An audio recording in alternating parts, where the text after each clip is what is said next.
At 2:17 in the morning, in a quiet little house outside Winterset, Iowa, a German shepherd suddenly climbed onto a 9-year-old girl's bed and would not let her move. His name was Scout, a rescue dog her father had brought home before he died. For 4 years he had slept beside little Anna like a silent guardian. But that night, he wasn't trying to comfort her. He was warning her. Outside, snow covered the cornfields. The old covered bridge groaned in the wind, and somewhere beyond the dark road, a forgotten promise was about to be uncovered. When Anna's widowed mother, Officer Rachel Bennett, followed Scout into the storm, what she found changed everything they believed about grief, loyalty, and the love a father can leave behind. If this story touches your heart today, please share it with someone you care about. And if you believe in loyalty, hope, and second chances, don't forget to subscribe and help us reach 1,000 subscribers. Every subscription helps us continue sharing stories that remind us of the good still left in this world.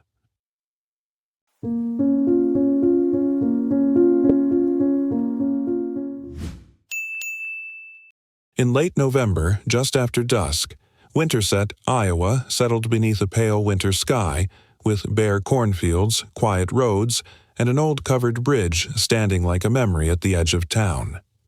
The Bennett house sat a short walk from that bridge, small and white, with a narrow porch, a woodpile stacked beside the steps, and a porch light that came on every evening before the sun disappeared completely. In summer, the place looked cheerful, almost stubbornly bright against the green fields.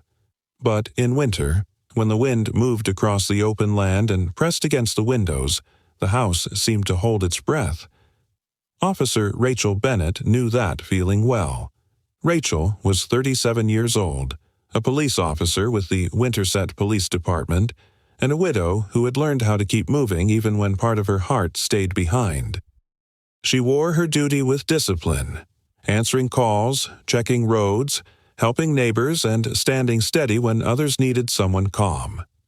Around town, people respected her. They saw the badge, the careful voice, the straight posture. What they did not always see was the woman who came home at night, hung her uniform jacket by the door, and stood for one quiet second before entering the kitchen, as if preparing herself to be both mother and father before supper was even warm. Her daughter, Anna Bennett, was 9 years old, gentle in the way some children become gentle after loss. She had soft habits, like folding napkins into squares before dinner, whispering goodnight to the framed photograph on the hallway table, and saving the last bite of toast for the dog even when Rachel told her not to. Anna did not speak about grief every day. Children often do not.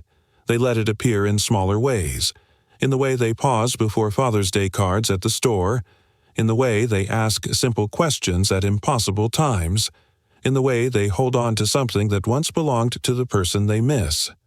For Anna, that something was Scout. Scout was a 4-year-old German shepherd with black and tan fur, strong shoulders, sharp ears, and eyes that seemed older than his years.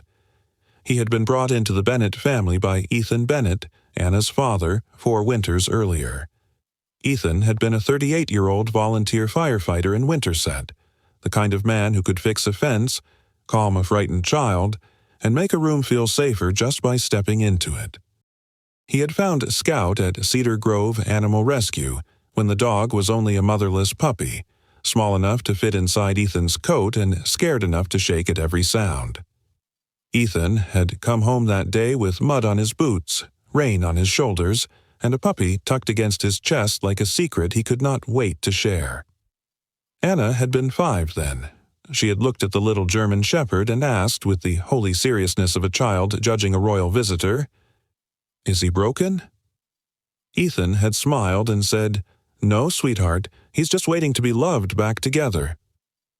That sentence had stayed in Rachel's mind long after Ethan was gone. 4 years later, Scout was no longer small. He took up more space than any dog had a right to take. He bumped kitchen chairs with his tail, sighed like an old man when asked to move, and somehow believed the small rug by the back door had been placed there as his personal kingdom. Anna sometimes called him Sir Scout of the Muddy Paws, which Rachel admitted sounded grander than his habit of stealing socks from the laundry basket deserved. But when night came, Scout changed. Every evening followed a careful rhythm. Rachel made dinner, usually something simple after her shift, while Anna sat at the kitchen table doing homework or drawing small pictures in the margins of her notebook. Scout waited nearby, pretending not to watch every movement of Rachel's hand. After dinner, Anna brushed her teeth, chose a book, and climbed into bed beneath a quilt her grandmother had made before Anna was born. Rachel would sit beside her and read for 10 minutes, sometimes 15 if the chapter ended in a place too exciting to stop. Scout always stayed in the room for the story. He would lie on the rug with his head on his paws, ears twitching at Rachel's voice. But the moment Rachel kissed Anna's forehead and switched on the nightlight, he would rise, stretch, and disappear. At first, Rachel thought he had gone to the living room. "Scout?" she called the first few nights it happened. No answer came, only the soft ticking of the wall clock and the low hum of the refrigerator. She looked in the kitchen, then by the back door, then near the sofa where he usually liked to sleep. Nothing. The house was small, not the kind of place where a 90-pound German shepherd could vanish without making some sort of sound. Yet, somehow, he had. Rachel finally found him by accident. She had gone back to Anna's room to pick up a fallen sock and noticed the quilt hanging strangely near the floor. When she bent down and lifted the edge, 2 dark eyes looked back at her from beneath the bed.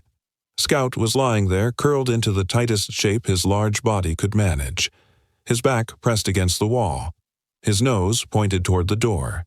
He did not look guilty. He did not even look comfortable. He looked awake. Rachel blinked. "Scout, what are you doing under there?" His tail thumped once against the floorboards, a soft, secret sound. Anna, already half asleep, murmured, "He likes it there." Rachel lowered the quilt and stood still in the dim room. There was something almost funny about it. Scout, who could barely fit beneath the bed, had somehow wedged himself into that narrow shadow like a child hiding from a thunderstorm. Rachel told herself it was harmless. Maybe he missed being small. Maybe the space made him feel safe. Rescue dogs carried memories no one could fully understand, and Scout had come from a beginning full of cold, loss, and fear. So Rachel let him stay. But it happened again the next night, and the night after that. No matter how tired he was, no matter how warm the living room felt, Scout waited until Anna was settled in bed, then vanished beneath it. Sometimes Rachel heard the scrape of his collar against the wooden frame. Sometimes she heard Anna whisper, "Good night, Scout," even though she could not see him. On stormy nights he did not sleep at all. He watched the door, his ears lifted, his breathing slow and steady. Rachel tried moving his dog bed into Anna's room. Scout ignored it. She tried placing a blanket beside the bed. Scout stepped over it. She even tried coaxing him with a treat one evening, which worked for exactly 3 seconds before he took the treat, thanked her with one polite look, and crawled right back into his chosen post. Rachel stood with her hands on her hips and sighed. "You know, for a dog, you have a very firm opinion about furniture." Anna giggled from under her quilt. It was a small sound, bright and rare, and Rachel felt it land somewhere tender inside her. After that, Rachel stopped trying to correct him. The truth came to her slowly, not like lightning, but like dawn, reaching across a field. Scout was not hiding. He was guarding. He chose the place where he could hear Anna breathe, see the door, and stay close enough to rise if she needed him. He had made himself a quiet wall between the little girl and whatever darkness might come. That realization unsettled Rachel more than she expected. Ethan had once been the one who checked the locks at night. He had been the one who walked down the hall after a bad dream, the one who could make Anna laugh by pretending to trip over his own slippers. After he died during a winter rescue on an icy road outside town, silence had moved into the house like an unwanted guest. Rachel fought it with routine. Anna fought it with small acts of bravery. Scout, it seemed, fought it by keeping watch. One Friday evening, as the first thin snow of the season began to dust the porch rail, Rachel stepped outside to bring in the mail. Across the road, Walter Hayes was standing near his fence, pulling his wool cap lower against the cold. Walter was 74 years old, a retired rural mail carrier who had spent most of his life driving the back roads of Madison County. He lived alone in a faded farmhouse near the covered bridge and knew more about the town's history than the library did. He had delivered birthday cards, court papers, seed catalogs, and love letters to 3 generations of families. Since Ethan's death, he had also made a quiet habit of checking on Rachel and Anna without making it feel like charity. "Evening, Officer Bennett," Walter called. "Evening, Walter," Rachel answered. "You staying warm?" "Trying to. These Iowa winds don't respect old bones." Rachel smiled. "They barely respect young ones." Walter chuckled, but the sound faded quickly. He looked down the road toward the dark line of trees where Cedar Grove Animal Rescue sat beyond the fields. His face carried something heavier than weather. Rachel noticed. Police work had trained her to read pauses. "What is it?" she asked. Walter rubbed his gloved hands together. "I heard from Mrs. Landry over at Cedar Grove. They're in trouble. Roof repairs, heating system, old kennels falling apart. County inspection didn't go well."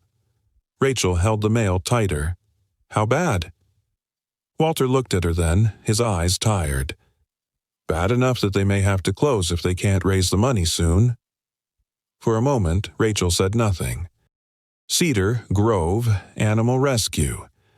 The name reached into the past and opened a door she had kept carefully shut. That was where Ethan had found Scout. That was where a motherless puppy had become Anna's best friend. That was where one small act of kindness had walked into their home on 4 paws and never left.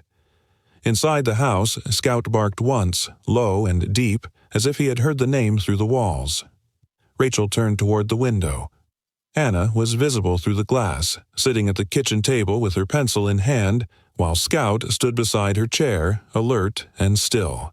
He was watching the door, always watching, as if the world owed Anna protection, and he had been chosen to collect it. Walter followed Rachel's gaze. "That dog came from Cedar Grove, didn't he?" Rachel nodded. "Ethan brought him home from there." "I remember," Walter said softly.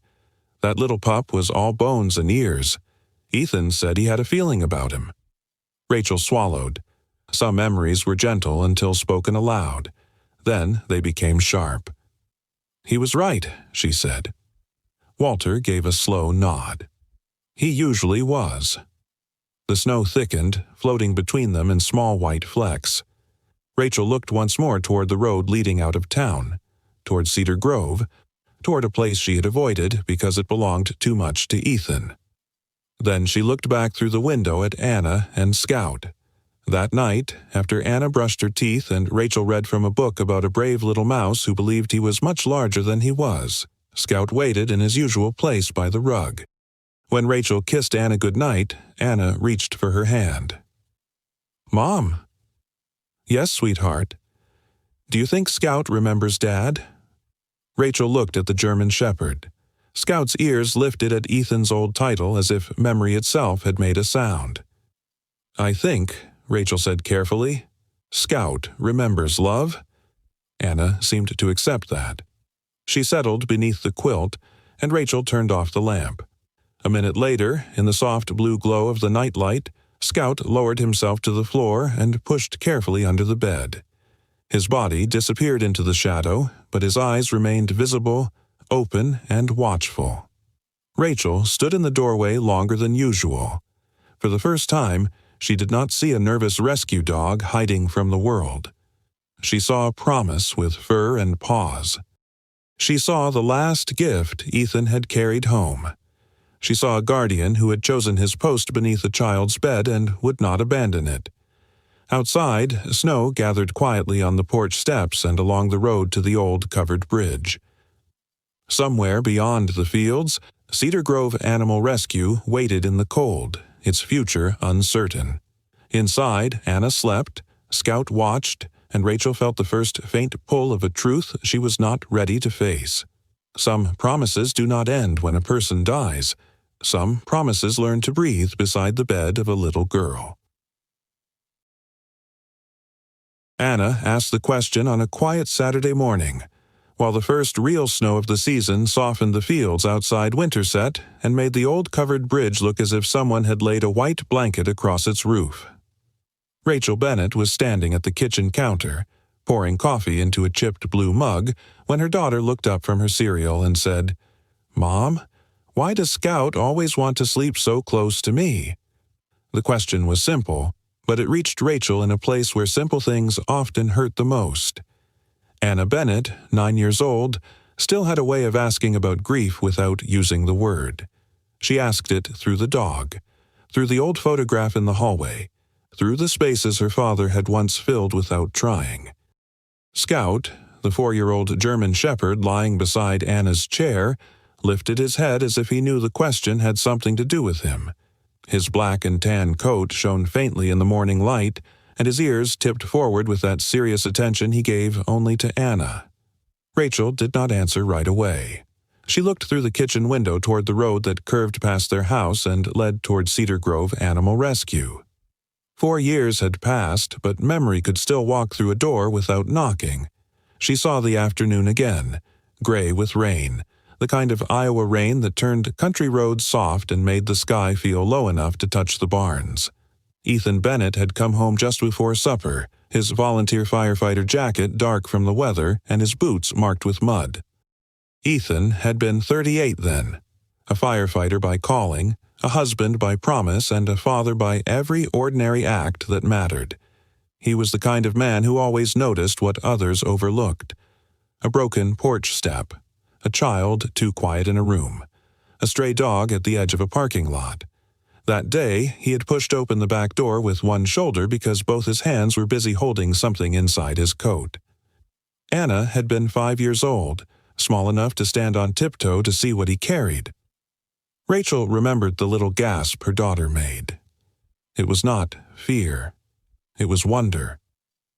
Tucked against Ethan's chest was a German shepherd puppy, soaked, trembling, and so thin beneath the fur that he seemed made of more need than bone.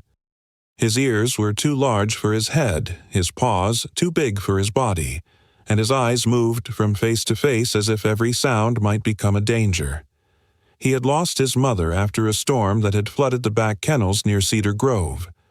The staff had tried to save the litter, but only this one puppy had survived. Ethan had heard about him from a friend at the rescue and had driven out there after his shift, telling himself he only wanted to check on the place. Rachel knew better.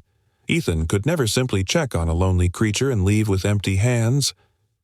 Anna had stared at the puppy with solemn concern, then looked at her father and asked, "Is he broken?"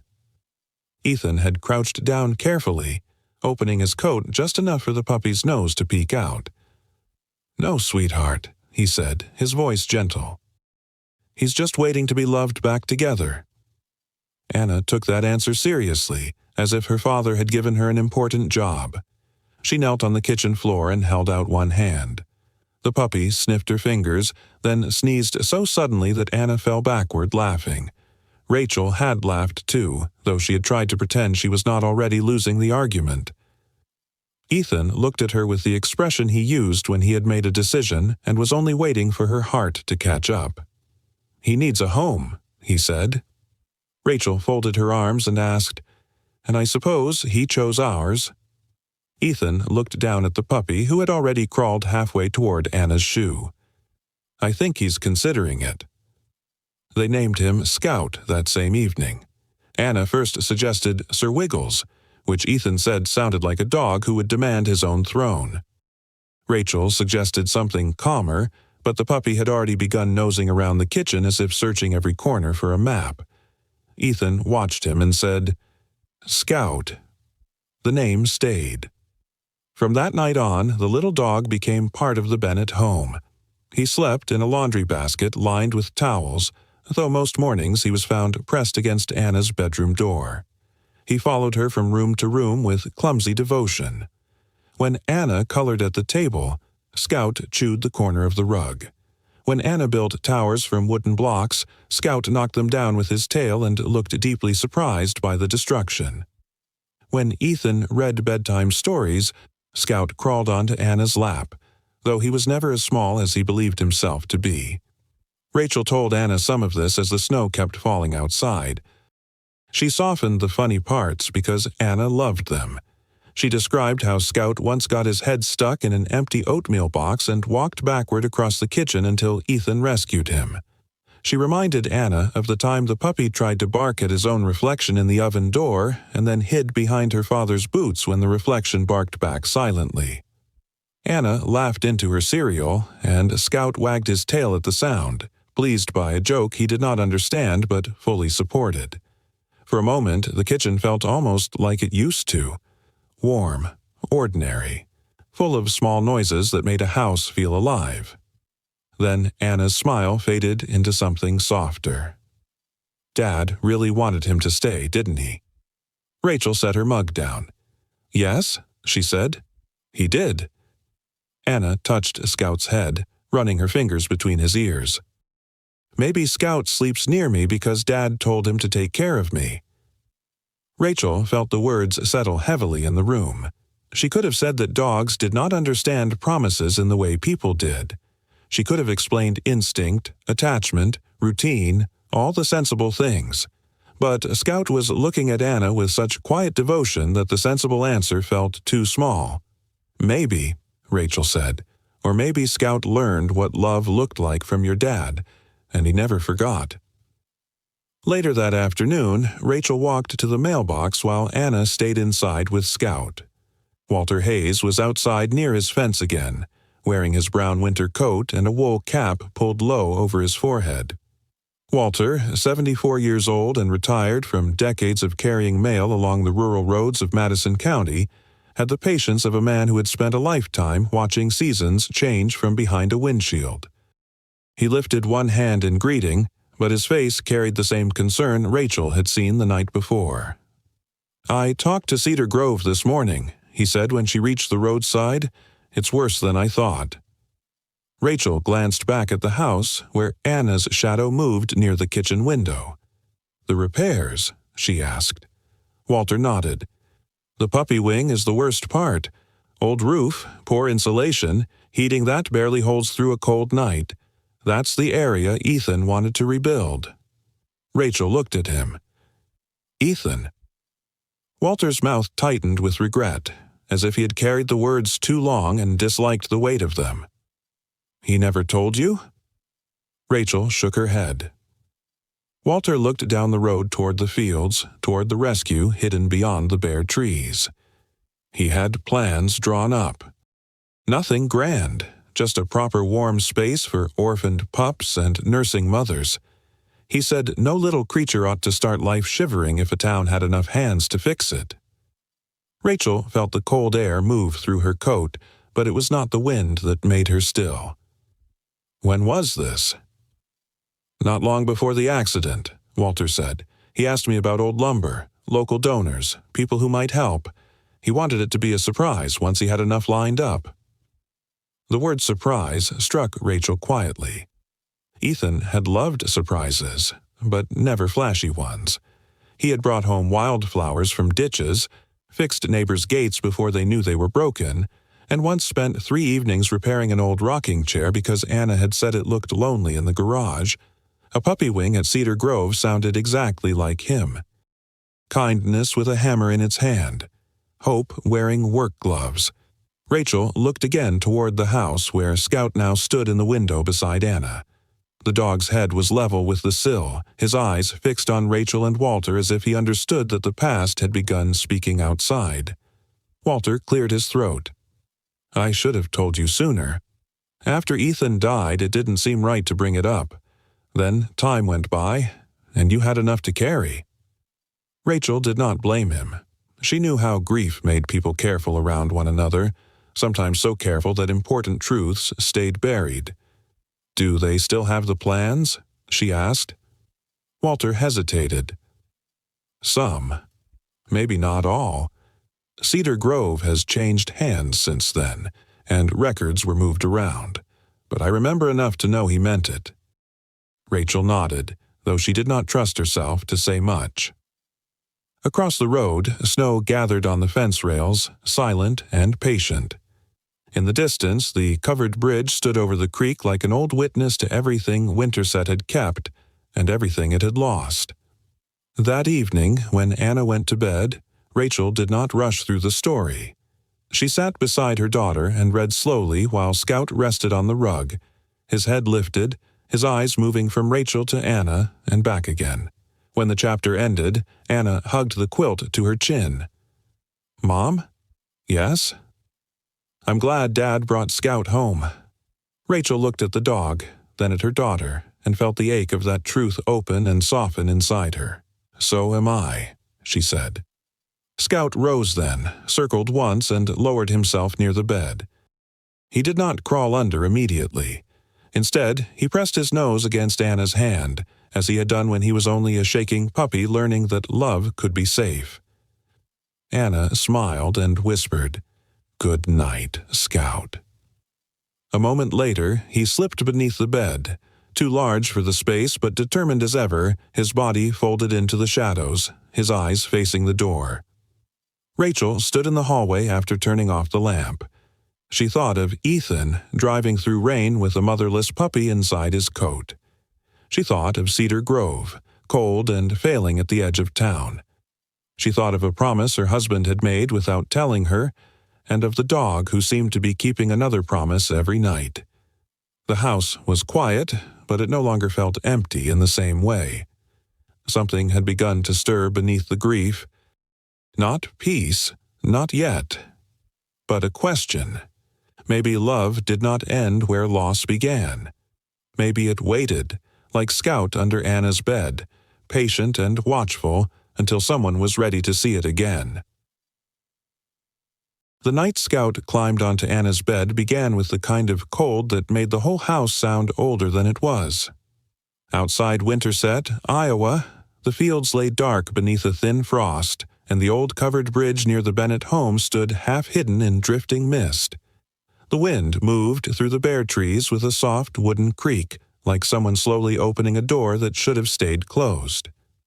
Inside the little white house, Rachel Bennett, a 37-year-old police officer and widowed mother, had finished her evening routine with the careful steadiness she used to hold her life together. She checked the lock on the back door, turned off the kitchen light, and stood for a moment in the hallway, listening to the quiet breathing of the home she shared with her 9-year-old daughter, Anna, and Scout, their 4-year-old German shepherd. Anna Bennett had gone to bed earlier than usual that night. She had been quiet during dinner, not unhappy exactly, but distant in the way children sometimes become when memory sits beside them like an invisible guest. She had picked at her food, fed one small piece of chicken to Scout when she thought Rachel was not looking, and asked to read the same bedtime story her father used to read. Rachel had agreed, though the request pressed gently against her heart. Ethan Bennett, Anna's late father and Rachel's husband, had been a 38-year-old volunteer firefighter in Winterset, a man who could make even a simple story about a mouse and a lantern sound like an adventure across kingdoms. Rachel could read the words, but she knew she could never place his voice back inside them. Scout had listened from the rug near Anna's bed, his black and tan body stretched low, his ears still, his eyes fixed on the girl as if every breath she took mattered. Since the first nights after Ethan's death, Scout had made a habit of crawling beneath Anna's bed once the lights went out. He was too large for that narrow space now, but he folded himself into it with stubborn devotion, nose pointed toward the door, body pressed close to the floorboards, watching over Anna from the shadows. Rachel had stopped trying to move him. Some promises she had learned did not ask permission before taking shape. When the story ended, Anna did not close her eyes right away. She looked at the small framed photograph on her nightstand, the one of Ethan kneeling beside her at the county fair, both of them holding blue ribbons they had won for a pie neither of them had actually baked. Anna had always found that funny. Ethan had called it a heroic victory for store-bought crust. Usually the memory made her smile. That night it did not. "Good night, sweetheart," Rachel said softly. "Good night, Mom." Rachel kissed her forehead, then paused near the doorway as Scout rose from the rug. As always, he waited until Rachel turned down the lamp. As always, he lowered his head and pushed beneath the bed. His collar gave a faint sound against the wooden frame. Then the room settled into blue nightlight and shadow. Rachel watched his eyes for a second before she left. They were open, steady, and bright in the dark. Around midnight, Anna began to dream. In the dream, she stood outside near the old covered bridge. It was autumn there, not winter. Brown leaves moved across the road in little spinning circles, and fog drifted low over the creek. At the far end of the bridge stood her father. Ethan wore the old fire department jacket Anna remembered best, the one with worn cuffs and a smell of smoke, rain, and peppermint gum. He lifted one hand, not quite waving, not quite reaching. Anna tried to run to him, but her feet felt heavy, as if the road had turned to deep mud. She called for him, but the fog swallowed her voice. Ethan smiled sadly, the way people smile when they are leaving before they want to. Then the mist thickened between them. The bridge grew longer, his shape blurred. One moment he was there, and the next he was gone. Anna woke with tears already on her face. She did not scream. She did not call for her mother. She lay still beneath the quilt, both hands clenched near her chest, trying to be brave in the way she thought brave people were supposed to be. Rachel had been brave for years. Ethan had been brave for everyone. So Anna tried to make no sound at all. But grief has its own voice, even when a child holds her breath. Her small shoulders trembled. A quiet sob escaped into the room. Beneath the bed, Scout stirred. At first, there was only the soft scrape of his paws against the floor. Then his head appeared from beneath the quilt's edge, ears forward, eyes searching. He did not bark. He did not rush. He came out slowly, as if he understood that this was not a danger to chase away, but a sorrow to approach gently. Anna turned her face toward the wall, ashamed of crying, though no one had told her she should be. Scout moved closer. He placed his muzzle on the edge of the mattress, then nudged her hand with the careful tenderness of a creature who had once known what it meant to be small and afraid. Anna opened her fingers. Scout rested his nose against her palm. For a long moment, neither of them moved. The room held only the sound of Anna trying to breathe evenly and Scout breathing with her, slow and warm. Then Anna whispered, "I saw Daddy." Scout's ears lifted at the familiar word. He had heard it in laughter, in photographs, in Rachel's quiet voice when she thought no one was listening. He did not know death the way people knew it. But he knew absence. He knew the shape of someone missing from a home. He knew the ache that lived in Anna's hands when she touched the old picture by the bed. "He was on the bridge," Anna whispered. "Then he disappeared." Scout pressed closer. Anna moved her hand to his neck and held the thick fur there, not pulling, just holding. "I miss him," she said. The words were small, but they seemed to fill the whole room. That was when Scout did something he had never done before. He lifted one paw onto the mattress. Anna watched, surprised through her tears. Scout paused, as if asking a question without words. Then, with careful effort, he climbed onto the bed. It was not graceful. One back paw slipped. The mattress dipped beneath his weight. The quilt twisted beneath him. And for one tender second, Anna almost laughed because Scout looked far too serious for a dog who had just nearly fallen off the edge. But he managed it. He turned once in the narrow space beside her, lowered his large body against the quilt, and placed himself between Anna and the dark room. Anna wrapped one arm around his neck and buried her face in his fur. Scout lay still.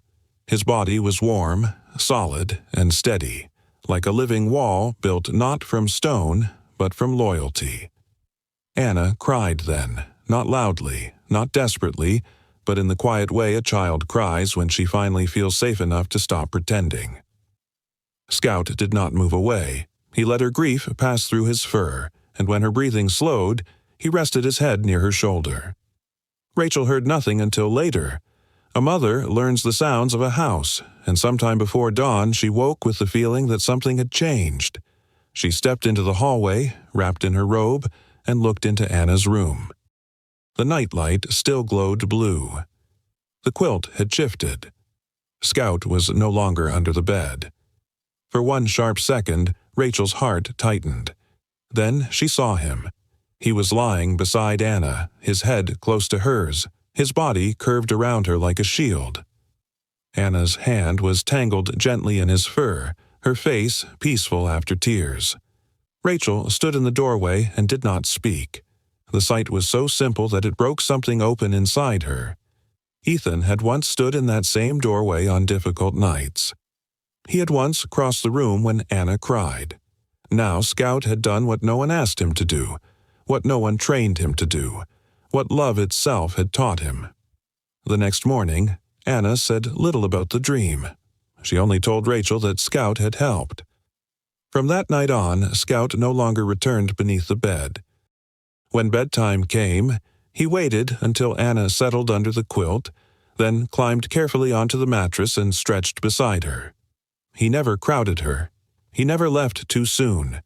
He became the warm border between her and the darkness, the guardian of sleep, the keeper of a promise no one had spoken aloud. 2 days later, while looking for an extra blanket in the hall closet, Rachel found an old cardboard box pushed behind a stack of winter coats. Ethan's name was written on one side in his own handwriting. For a moment, she almost closed the closet and walked away. Some boxes were not boxes at all. They were doors. But she carried it to the kitchen table and opened it carefully. Inside were a few work gloves, an old flashlight, a folded Cedar Grove Animal Rescue flyer, and a small notebook with a worn brown cover. Rachel sat down slowly. The first pages held Ethan's notes about repairs, supply costs, and names of local people who might help. Then she found a list of dogs he had visited or helped over the years. Some had check marks beside their names. Some had small notes. Near the middle of the page, written in Ethan's steady hand, was one name that made her breath catch. Scout. Beside it, Ethan had written, Mother lost in storm. Timid but responsive, bonded quickly with Anna, needs warmth, patience, and a family. Rachel touched the words with her fingertips. In the living room, Anna laughed softly as Scout rested his head on her lap. Rachel looked toward them, and understood that Ethan had not simply brought home a dog, he had brought home a companion for the years he did not know he would miss. He had given Anna a guardian before anyone knew she would need one. That evening, when Anna climbed into bed, Scout climbed beside her without hesitation. Rachel stood at the doorway with Ethan's notebook held against her chest. The old covered bridge waited outside in the cold, wrapped in fog and moonlight. Inside, Anna whispered goodnight to her father's photograph, then to Scout. The German shepherd closed his eyes only after Anna closed hers. And Rachel, watching them, felt the past and present join hands in the quiet room. Grief had not vanished. It was still there, sitting softly in the corners. But now it had company. It had warmth. It had 4 paws, watchful eyes, and a place on a little girl's bed. The morning Anna broke her arm began with a clear Iowa sky and a hard silver frost across the schoolyard. Winterset Elementary sat near the edge of town, not far from the open fields, with a brick front, a flagpole by the sidewalk, and a playground that looked cheerful even in the cold.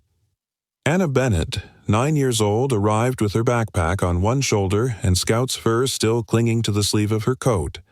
She had hugged him twice before leaving home, and Scout had watched from the front window as Rachel drove her to school, his ears lifted as if he had been asked to guard the whole road until she returned. Rachel Bennett, 37 years old and a police officer with the Winterset Police Department, was already in uniform when she dropped Anna off.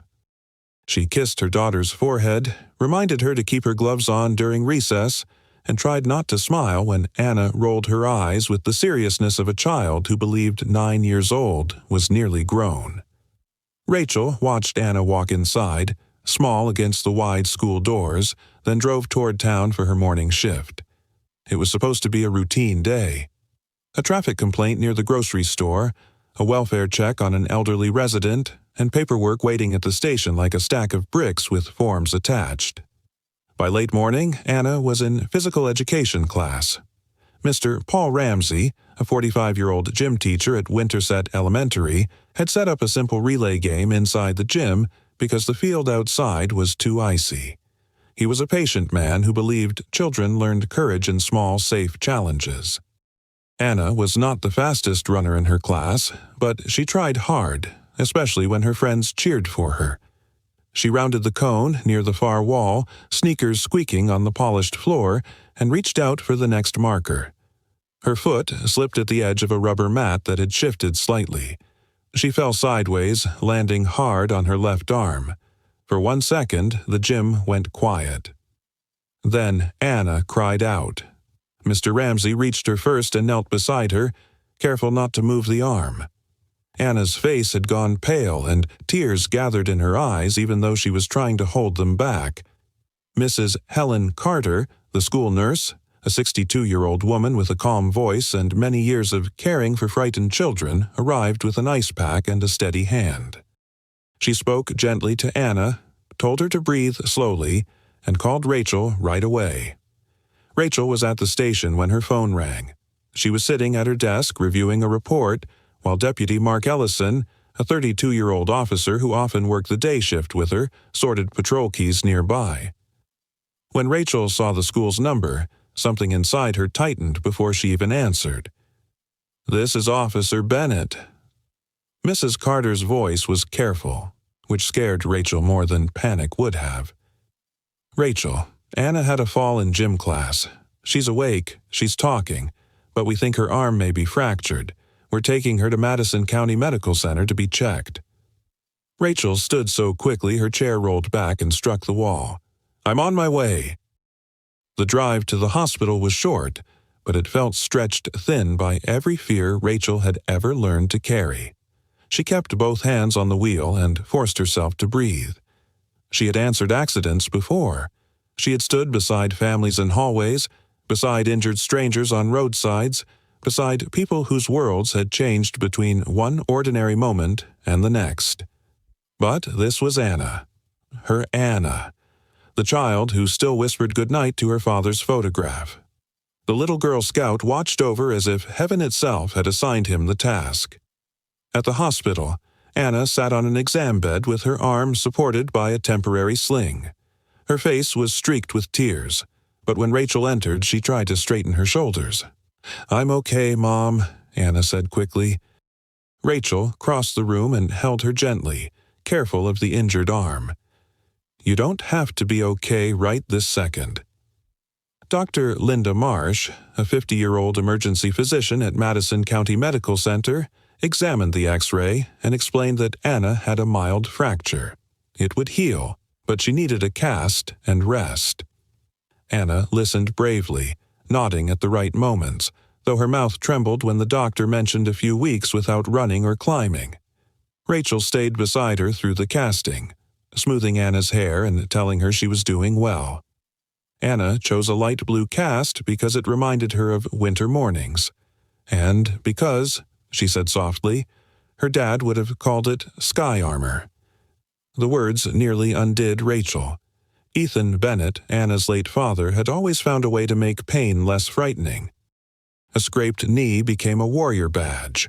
A splinter became a battle with a wooden dragon.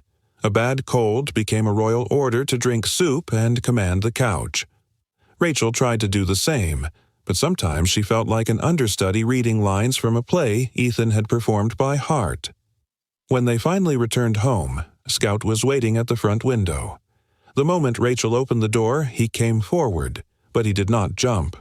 He stopped a few feet from Anna, his whole body tense with concern. His nose lifted, catching the unfamiliar hospital smell, the clean scent of bandage and plaster, the salt of tears Anna had tried to hide. Then he stepped closer and touched his muzzle to the edge of her cast. Anna gave a small laugh that broke into a sob. "I'm okay, Scout," she whispered. Scout did not seem convinced. Rachel helped Anna onto the couch and tucked a blanket around her. The house was warm, but Anna shook a little after the long morning. She had been brave at school, brave in the hospital, brave in the car. Once she was home, the bravery loosened. She turned her face toward the pillow and began to cry, not loudly, but with the tired sadness of a child who had held too much inside. Rachel sat beside her. "Does it hurt badly?" Anna shook her head, then nodded, then wiped her cheek with her good hand. "It hurts. But that's not all." "What is it, sweetheart?" Anna stared at the blue cast. Dad would have known what to say. There it was, the pain beneath the pain. Rachel closed her eyes for a moment. She wanted to answer perfectly. She wanted to summon Ethan's humor, his warmth, his easy way of making the world feel steady. But grief had left her with fewer words than she needed. Before she could speak, Scout moved. He climbed carefully onto the wide rug beside the couch, then lowered himself as close to Anna as he could get. He placed his head on the edge of the blanket near her injured arm, not touching the cast, only guarding it. His eyes stayed open. His breathing slowed.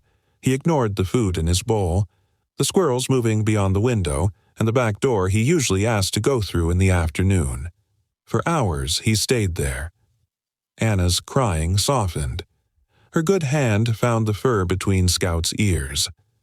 Rachel watched the small movement, the way her daughter's fingers relaxed, the way Scout accepted the sorrow without trying to hurry it away. He did not need the right words. Maybe that was why he helped so much.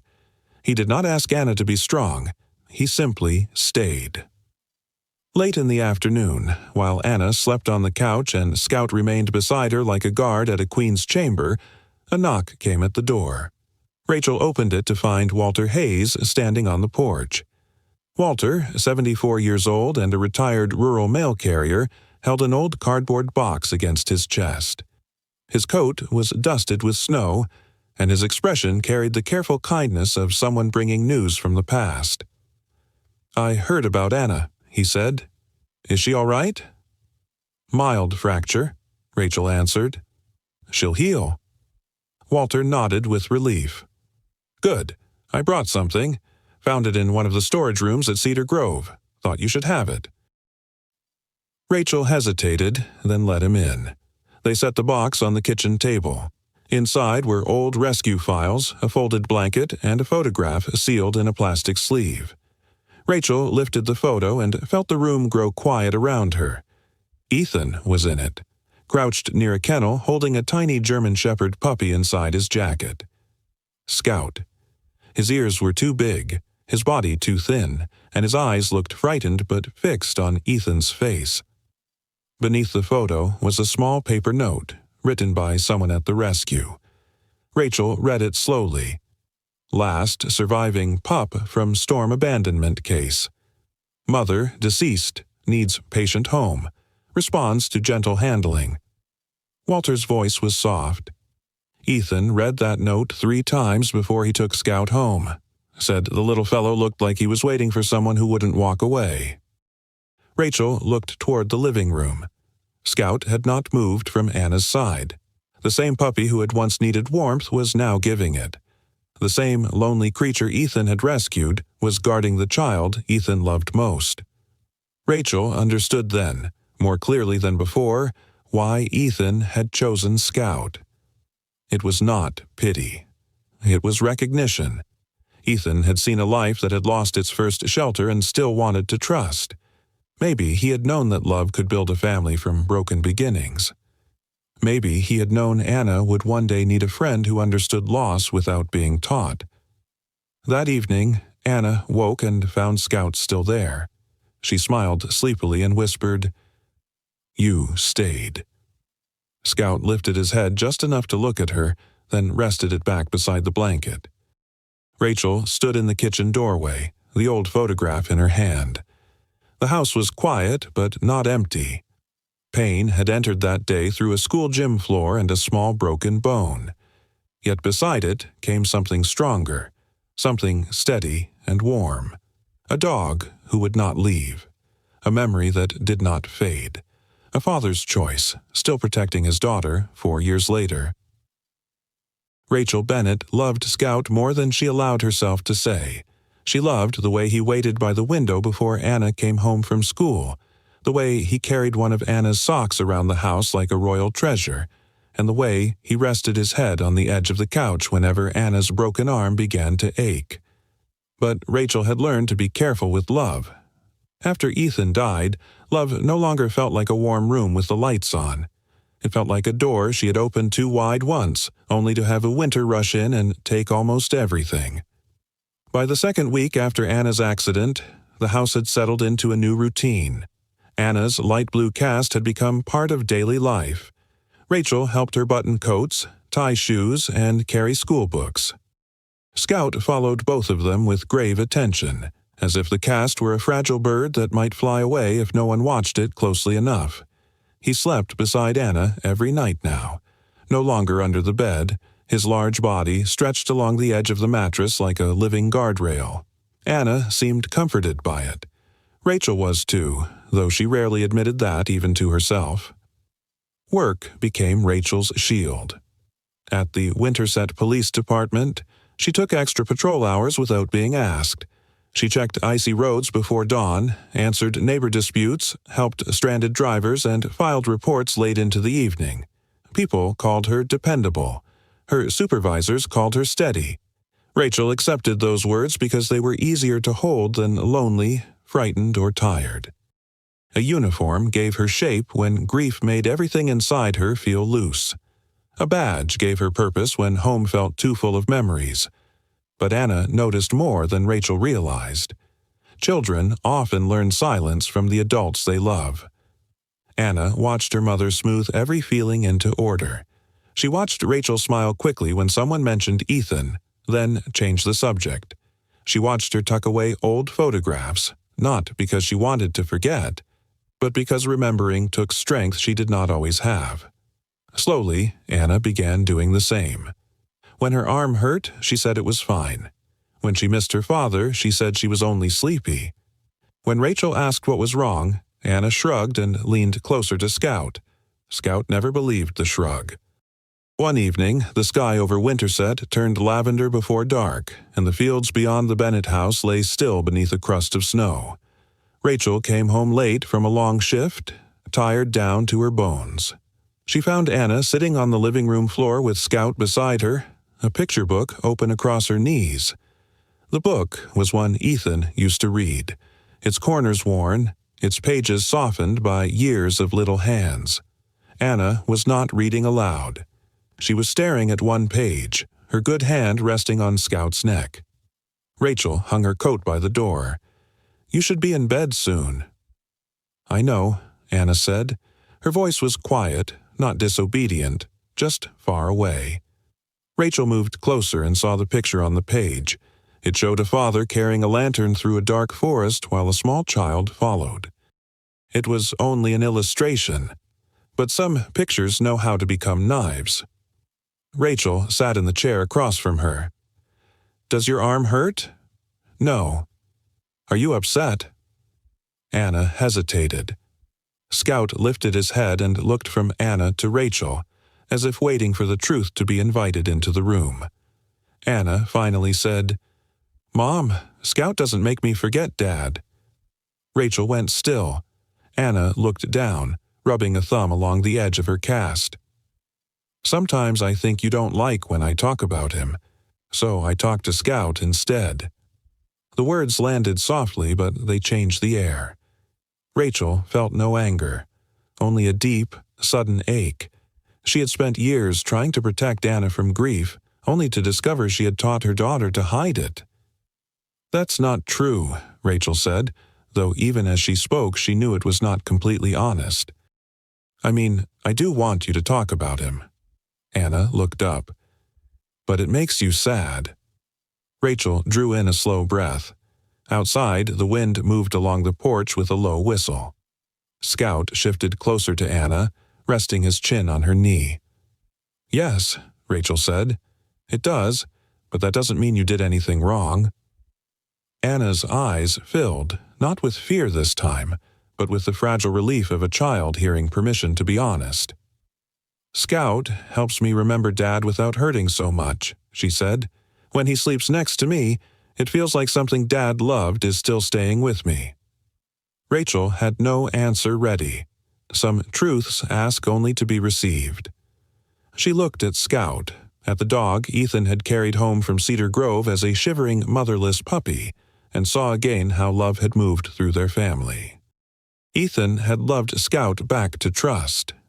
Scout had loved Anna back toward sleep.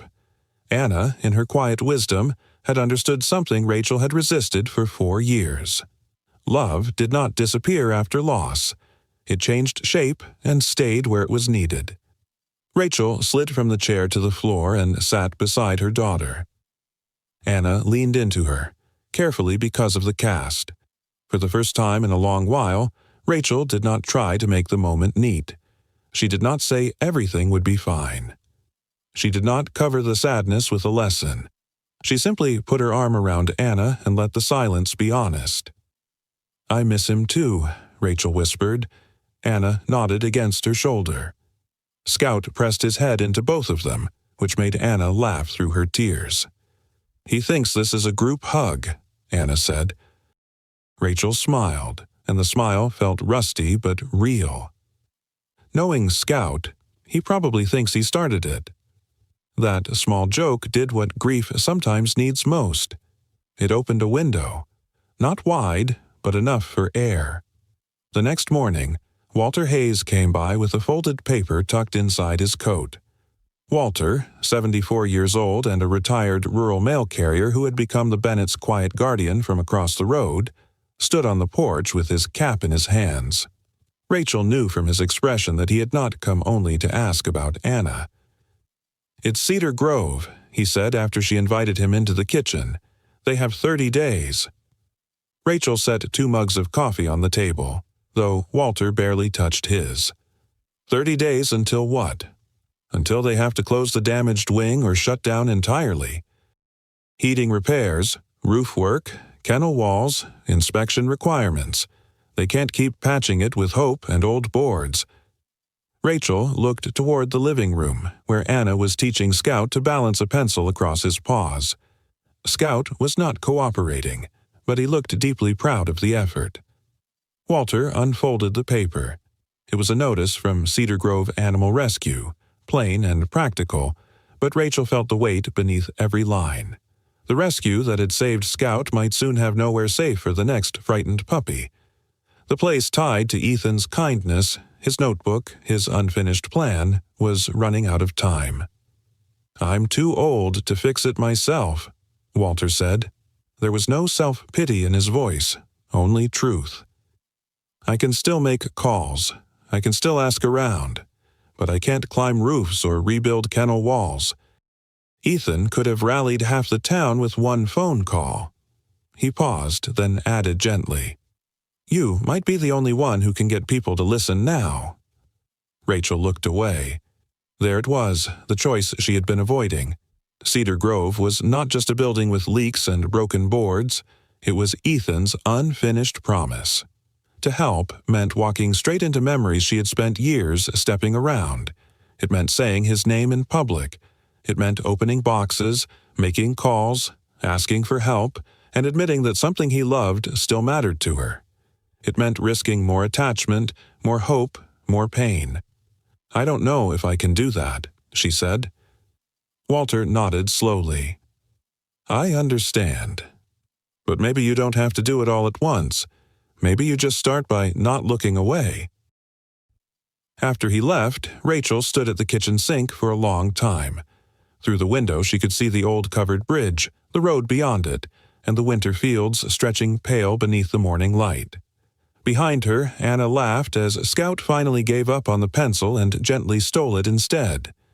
Rachel thought of Anna's words from the night before. "Scout helps me remember Dad without hurting so much." She thought of Ethan's notebook, of the puppy wing, of a frightened little dog who had once needed a warm place to begin again. She thought of all the ways she had mistaken numbness for strength. That evening, after Anna went to bed and Scout climbed beside her, Rachel sat at the kitchen table with Ethan's notebook open in front of her. For the first time, she did not close it quickly when his handwriting made her chest tighten. She turned the pages slowly. Names of dogs, supply lists, repair estimates, a rough sketch of new kennels, small notes in the margins, written by the man who had believed broken things were not useless, only waiting for the right hands. Rachel picked up her phone and stared at it for a while. Then she called Walter. "I can't promise I know what I'm doing," she said when he answered. Walter was quiet for a moment. "Most good things start that way." Rachel looked down the hallway toward Anna's room. Scout's tail thumped once against the bed frame, as if he had heard enough to approve. "I'll go to Cedar Grove tomorrow," Rachel said, "just to look." The words were small, but they felt like stepping onto a bridge after years of standing at the edge. Rachel was still afraid. She still knew love could hurt. But for the first time in a long time, she wondered if closing her heart had not saved her from loss at all. Maybe it had only kept her from seeing what love had left behind. The snowstorm arrived over Winterset without ceremony, first as a pale blur beyond the kitchen window, then as a wall of white crossing the bare cornfields with the speed of something that had been waiting all day to be noticed. By late evening, the old covered bridge near the Bennett house had disappeared into blowing snow, and the dirt road leading toward Walter Hayes's farmhouse looked less like a road than a long, frozen ribbon laid across the dark. Rachel Bennett stood at the back door with one hand on the curtain, watching the wind bend the fence grass flat against the ground. She was 37 years old, a police officer in Winterset, and she knew Iowa weather well enough not to argue with it. A winter storm did not need mountains or forests to become dangerous. On open land, wind had room to gather its strength. It could erase a road in minutes, bury a ditch, hide a porch step, and turn a short walk into something that asked too much of tired legs. Behind her, Anna sat on the couch with her blue cast resting on a pillow. The 9-year-old had been trying to read, but the sound of the storm kept pulling her eyes toward the windows. Scout, the 4-year-old German shepherd Ethan had brought home from Cedar Grove Animal Rescue years earlier, lay pressed along the side of the couch. His head rested near Anna's injured arm, though he had not slept deeply all evening. Each time the wind struck the house, one ear lifted. Each time the old board settled, his eyes opened. Rachel turned from the door. "We're staying in tonight. No arguments from either of you." Anna looked up. "I wasn't going to argue." Rachel glanced at Scout. "I was talking to him, too." Anna smiled. Scout gave a heavy sigh as if deeply offended by being accused of poor judgment, then set his chin back on the blanket. It was the kind of small moment Rachel had begun to treasure. Since her talk with Anna and Walter's news about Cedar Grove, something inside the house had softened. Not completely. Grief was not a coat one could hang up after a hard season. But Rachel had started leaving Ethan's notebook on the kitchen table instead of hiding it away. Anna had started saying her father's name more freely. Scout, as always, had acted as if this was what he had been waiting for all along. Earlier that day, Rachel had planned to visit Cedar Grove with Walter. The storm had changed that. Walter Hayes, 74 years old, a retired rural mail carrier and the Bennett's longtime neighbor, had called before sunset to say the rescue trip should wait until morning. His voice had sounded calm, but tired. He told Rachel he wanted to move a few supplies into his shed before the weather worsened, supplies people had donated for Cedar Grove over the years. Rachel had told him not to overdo it. Walter had laughed softly and said old mail carriers were built stubborn for a reason. Now, as the wind struck the house again, Rachel wished she had insisted more strongly. By bedtime, the storm had grown fierce. Snow hissed against the windows. The lights flickered twice, then steadied. Rachel helped Anna brush her teeth, checked the cast for swelling as the doctor had taught her, and guided her toward bed. Scout followed so closely that Anna almost tripped over him. "Scout," Rachel said gently, "give her room." "He's just worried," Anna said, touching the dog's head. "I know, but worried dogs still have large feet." Anna laughed, and Rachel tucked her into bed with the extra quilt. Scout climbed up beside her, careful as always. He settled along the edge of the mattress, facing the door, his body warm against the cold pressing through the walls. Rachel stayed a moment longer, listening to the storm and the steady rhythm of Scout's breathing. "Mom?" Anna whispered. "Yes, sweetheart?" "Do you think Mr. Walter is okay?" Rachel paused. "He said he was staying inside." Anna looked toward the window. "Scout looked at his house a lot today." Rachel smoothed Anna's hair. "Scout looks at everything like he's in charge of the county." That made Anna smile, but not for long. Rachel kissed her forehead and turned off the lamp. "Try to sleep." For nearly an hour, the house held. Rachel sat at the kitchen table with Ethan's notebook open, trying to match his old supply list with the repair needs Walter had described. There were names in the margins, small estimates, notes about lumber and insulation, and one rough sketch of a kennel row with a heated corner for orphaned puppies. Ethan's handwriting moved across the page with plain confidence, as if he had never doubted that kindness could become boards, nails, and warm walls if enough people agreed to help. Rachel was tracing one of the lines when Scout growled. It was low, not loud, but it carried through the house like a warning bell. Rachel stood immediately. The sound came from Anna's room. She reached the doorway just as Scout rose from the bed. His body had gone rigid, ears high, head angled toward the front of the house. Anna sat up, startled, clutching the quilt with her good hand. "Mom," she said. Scout growled again, then grabbed the edge of Anna's blanket gently between his teeth and tugged. "Scout, stop," Rachel said, but the dog did not release it. He pulled once more, not rough, not playful, but urgent. Anna's eyes widened. "He wants me up." The wind slammed against the side of the house. Somewhere outside, something metal rattled hard and fast. Scout jumped down, ran to the bedroom door, then back to Anna, whining deep in his throat. He looked at Rachel, then toward the hallway, then toward the front of the house. Rachel felt the old police instinct rise beneath the mother's fear. "Anna, put on your coat." "Why?" "Because Scout is telling us something." Within minutes, Rachel had pulled on her police jacket, boots, gloves, and hat. She helped Anna into her coat and wrapped a scarf around her neck, careful of the cast. Scout stood by the front door, trembling with purpose, not fear. When Rachel opened it, the storm rushed inside like a living thing. Snow burst across the floor. Scout lunged forward, barking toward the road that led to Walter's farmhouse. Rachel's first thought was that the dog had hurt an animal. Her second thought was Walter. "Stay close to me," she told Anna. The walk across the road was short on clear days. That night it felt much longer. Snow struck their faces. The wind pulled at Anna's scarf. Rachel kept one hand on her daughter and followed Scout's dark shape as he pushed through the blowing white. He did not run ahead too far. He stopped, looked back, and barked until they followed. At the edge of Walter's property, he veered away from the house and toward the old shed behind it. Rachel saw the shed door hanging partly open. "Walter," she called. The wind took her voice. Scout reached the shed first and barked into the darkness.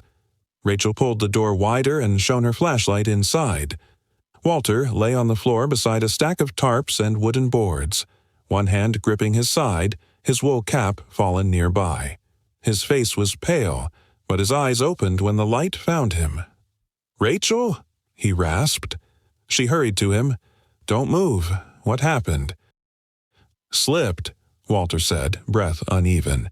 "Trying to cover the supplies. Thought I could finish before it got bad." Anna stood near the doorway, frightened but still. Scout moved to Walter's side and lowered his head, pressing his nose near the old man's shoulder as if checking that he was truly there. Rachel assessed him quickly. He was conscious, cold, shaken, and in pain. She called for help on her radio, giving Walter's location and condition, then pulled a tarp aside and found blankets stacked against the wall.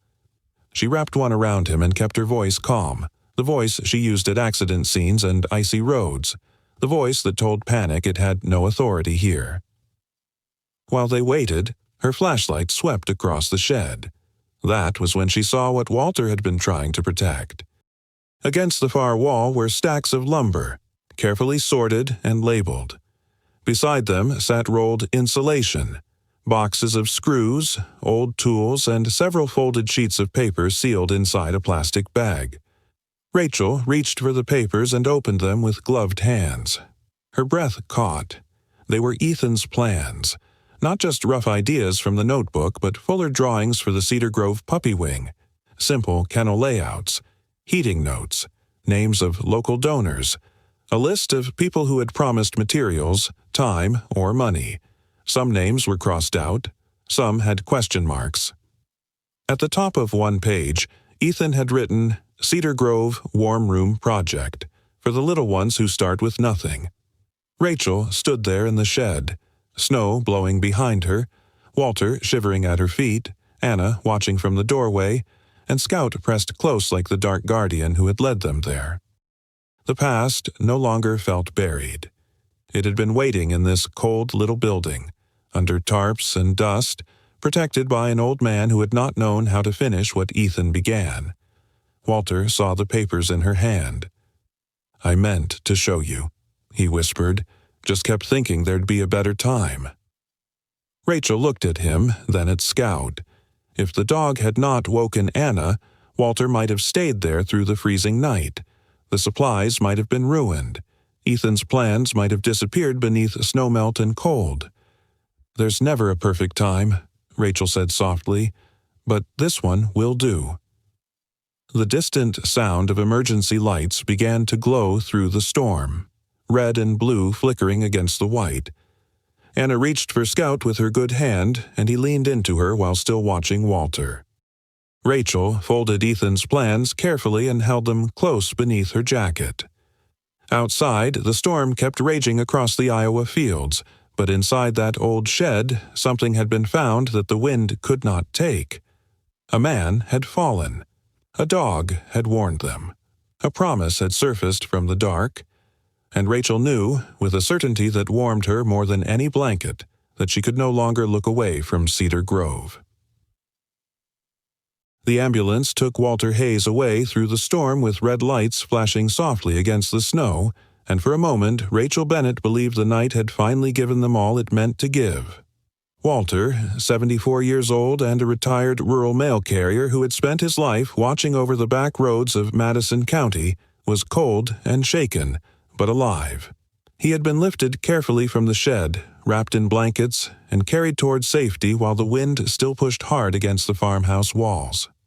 Anna stood close to Rachel with her blue cast tucked under her coat, her face pale from fear and cold. Scout stood beside her, snow clinging to his black and tan fur, his eyes fixed not on the ambulance but on the road beyond Walter's property.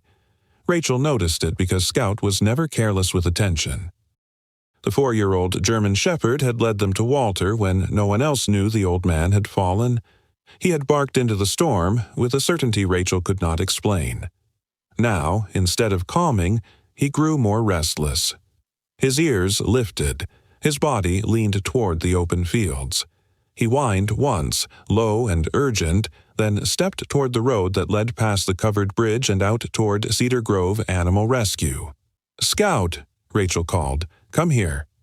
He looked back at her, then barked. Anna gripped Rachel's sleeve. "Mom, he wants us to follow him." Rachel wanted to say no. She wanted to get Anna home, warm her hands, check her cast, and lock the door against the weather. She was still a mother before she was an officer, and every gust of wind reminded her that a storm could become cruel without warning. But Scout was not wandering.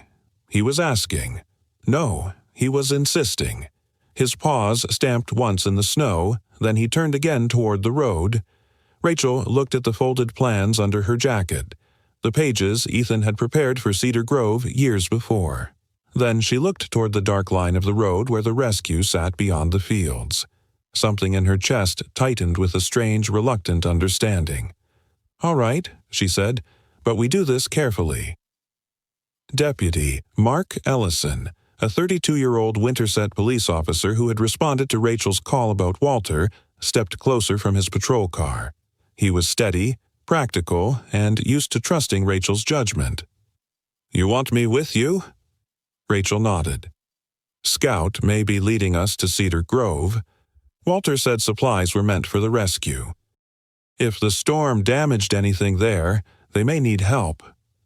Mark glanced at Scout, who was already staring down the road like a compass made of fur and willpower. "Then let's not argue with the dog who found Walter." Rachel helped Anna into the back seat of the patrol car, though Anna protested softly that Scout would be worried if she stayed behind. Rachel did not have the strength to debate for long. She buckled her daughter in, kept the heater running, and let Scout jump in beside her. The dog sat upright, nose pointed toward the windshield, watching the snow-smeared road as if he knew each bend by memory. The drive to Cedar Grove Animal Rescue was slow. Snow moved across the headlights in bright waves.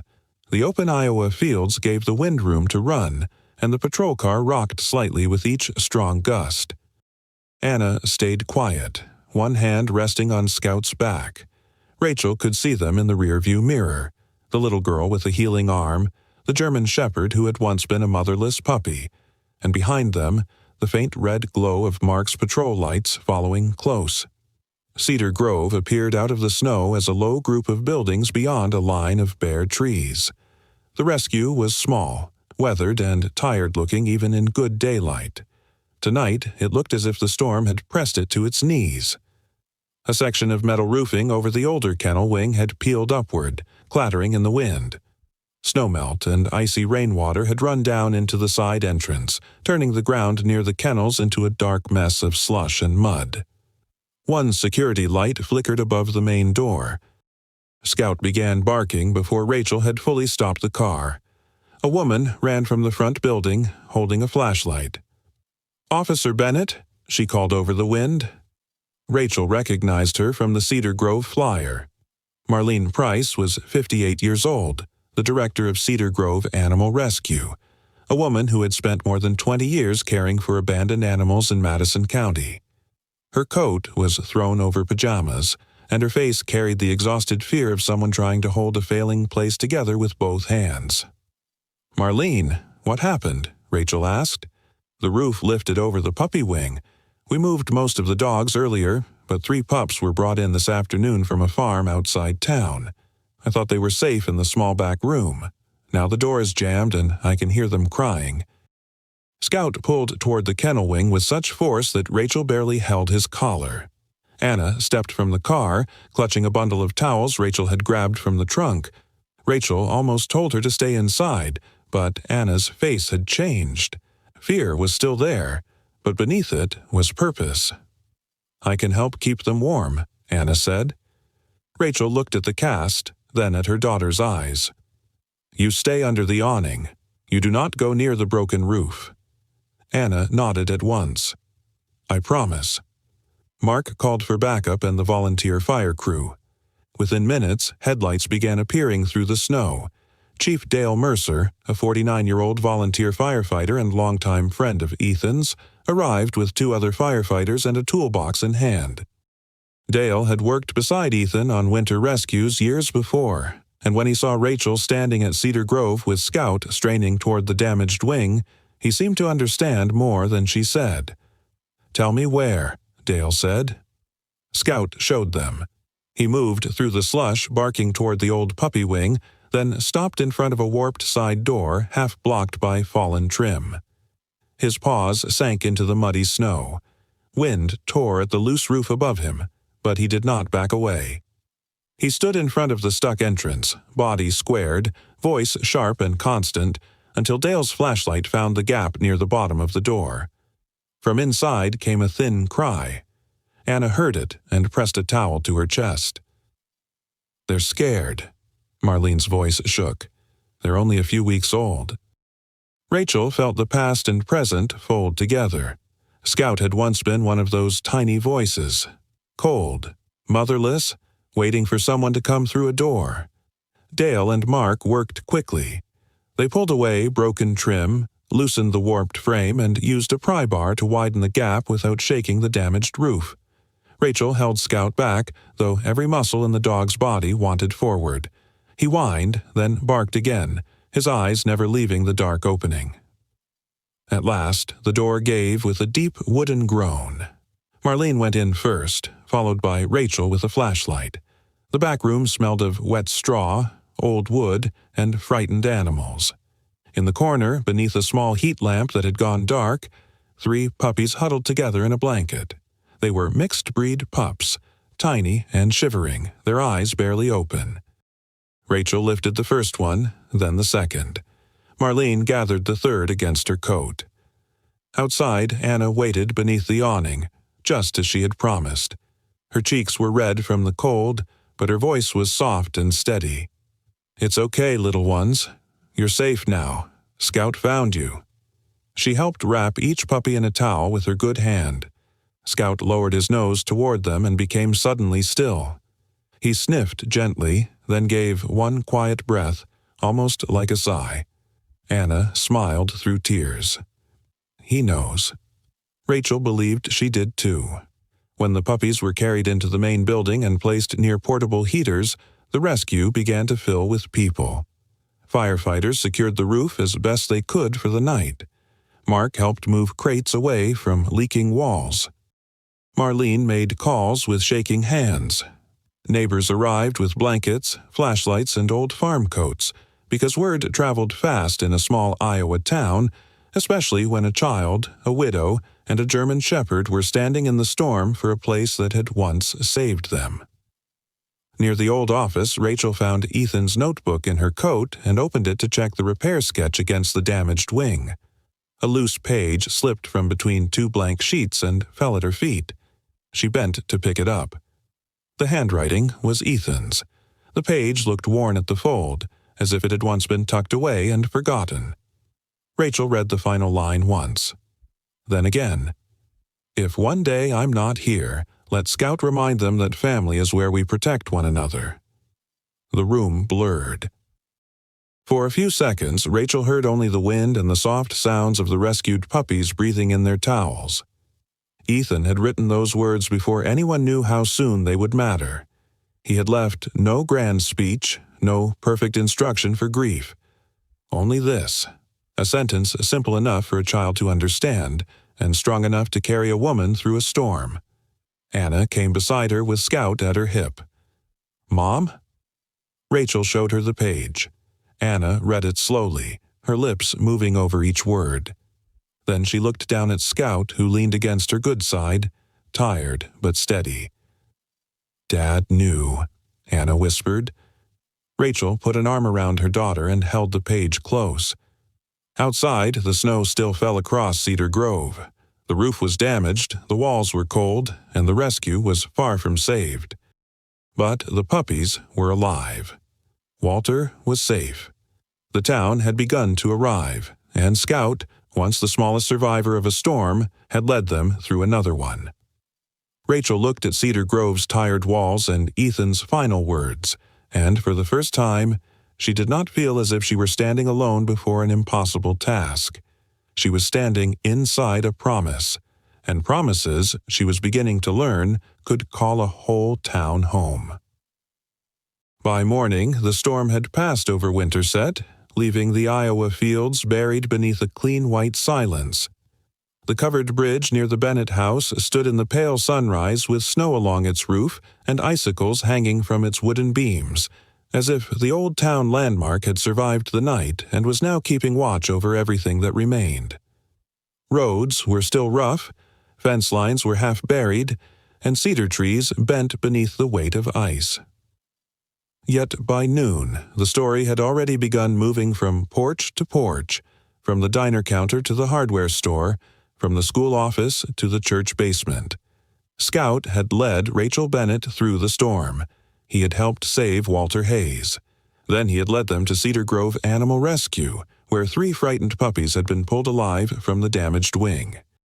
In a small town, stories do not stay still. They gather boots, coats, casseroles, and pickup trucks. Rachel Bennett, the 37-year-old Winterset police officer and widowed mother, did not ask the town to come. Not at first. She only called Cedar Grove the next morning to check on the puppies and ask what repairs were most urgent. But by the time she arrived, people were already there. Chief Dale Mercer, the 49-year-old volunteer firefighter who had once served beside Ethan, stood outside with a crew checking the damaged roof. Deputy Mark Ellison, the 32-year-old police officer who had followed Rachel through the snow, helped direct traffic near the muddy entrance. Marlene Price, the 58-year-old director of Cedar Grove, moved from crate to crate with red eyes and a clipboard pressed to her chest, thanking people until her voice grew hoarse. And in the middle of it all stood Scout. The 4-year-old German shepherd watched every movement with the seriousness of a captain inspecting a ship after a storm. He stayed close to Anna Bennett, Rachel's 9-year-old daughter, whose arm was still in its light blue cast. Anna stood under the awning with a basket of clean towels and a face full of quiet purpose.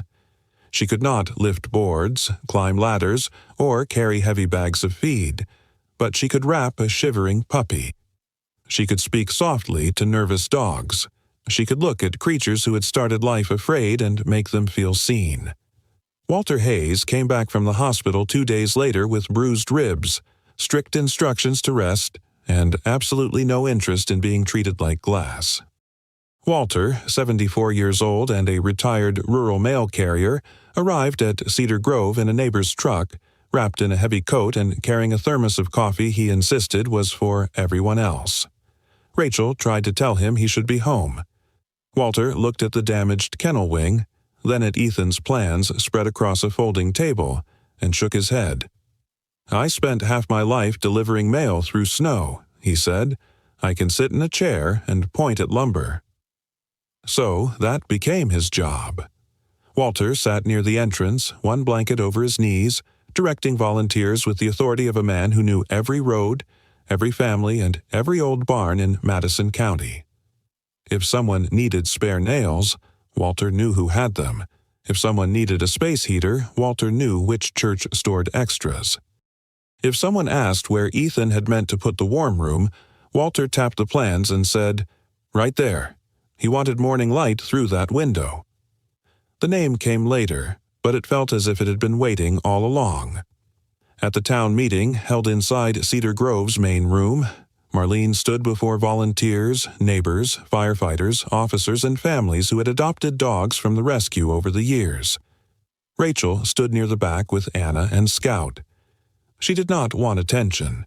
She had spent years avoiding rooms where Ethan's name might be spoken to kindly, because kindness could break the heart as surely as sorrow. But when Marlene lifted Ethan's final page and read the line aloud, the room went quiet. "If one day I'm not here, let Scout remind them that family is where we protect one another." No one applauded at first.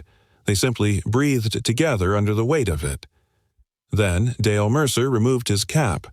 Walter wiped his eyes and pretended he was only adjusting his glasses. Anna leaned against Rachel's side, and Scout pressed himself against Anna's knees as if he understood that a promise had just been given a place to stand. Marlene looked at Rachel. "With your permission, we would like to name the new puppy wing Ethan's Promise Wing." Rachel could not speak immediately.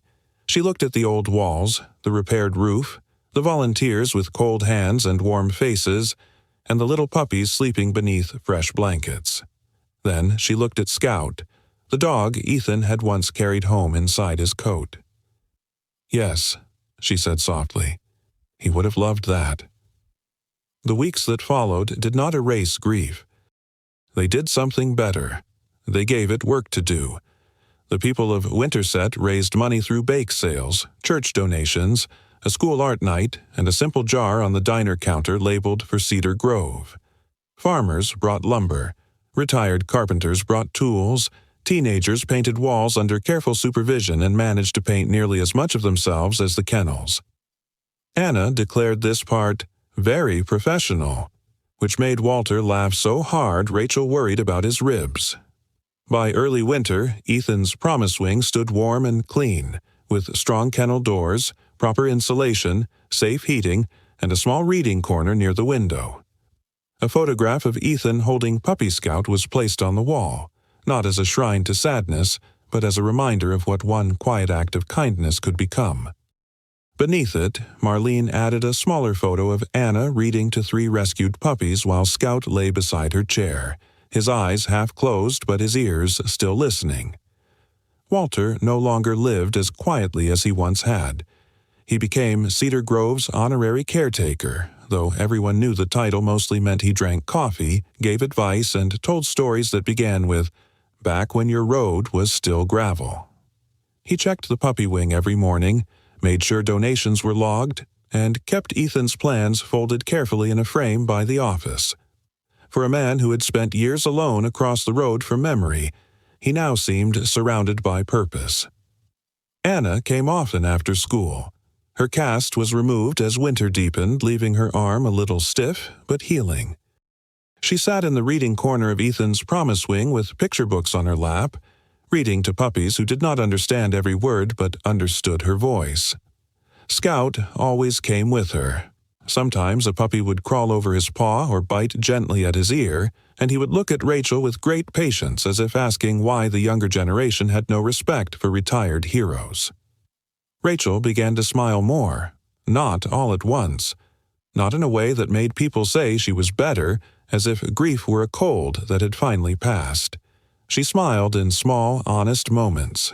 When Anna laughed, when Scout stole Walter's glove and dropped it proudly at his feet, when Dale hung the Ethan's promise wing sign and stepped back with sawdust on his jacket. Rachel still missed Ethan. Some mornings, missing him was the first thing she felt before her feet touched the floor, but she no longer treated the memory of him like a locked room. She opened it slowly. She let Anna walk in. She let Scout lie down there. She let herself sit among what remained and find that not everything inside was pain.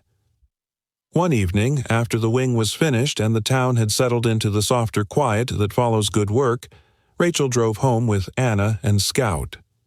Snow fell gently, not like the storm, but like the sky had learned tenderness. The covered bridge stood ahead of them in the dusk, its wooden frame glowing faintly in the headlights. Anna looked at it from the back seat. "That's where I saw Dad in my dream," she said. Rachel glanced at her in the mirror.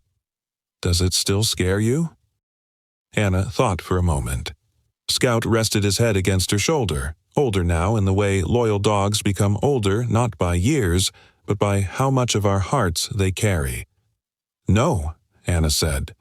"Not as much." At home, the porch light was already on. Rachel made soup for dinner, and Walter called once to report that Cedar Grove was still standing, despite the puppy's best efforts. Anna laughed so brightly that Scout barked once, startled by happiness as if it were a squirrel loose in the kitchen. Later, Anna placed her father's photograph on the table beside her nightlight. It was the picture from the fair, Ethan smiling beside her as though the world had been good and would always stay that way. Anna touched the frame gently, then climbed into bed. Scout came in behind her. He no longer needed to crawl beneath the bed. Those nights had belonged to a different kind of fear.